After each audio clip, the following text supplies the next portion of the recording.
దొంగలు పడ్డ 6 నెలలకు కుక్కలు మురిగినట్టుంది కేటీఆర్ గారి సవాల్. సంజయ్ గారు ఏ రోజైతే సవాల్ విసిరినరో ఒక సంవత్సరం కిందట దాదాపు 2 సంవత్సరాలు కావస్తుంది అనుకుంటా. మరి ఆనాడే ఎందుకు స్వీకరించలేదు కేటీఆర్ గారు అని అడుగుతున్నా.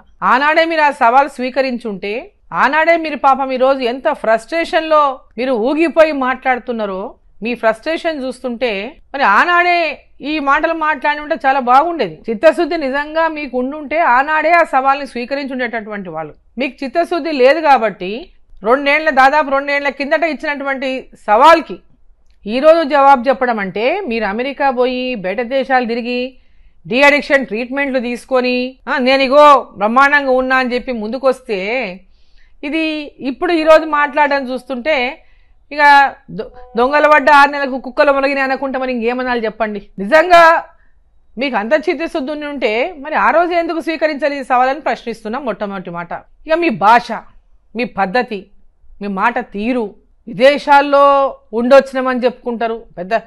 చాలా విదేశాల్లో ఉండి చాలా ఎంతో క్లాస్గా మేము ఉన్నామని చెప్పుకుంటుంటారు. పాపం ఐటీ మంత్రి గారు మీరు ఎన్నో పరిశ్రమలు ఇక్కడికి తీసుకొస్తున్నామని చెప్తున్నారు.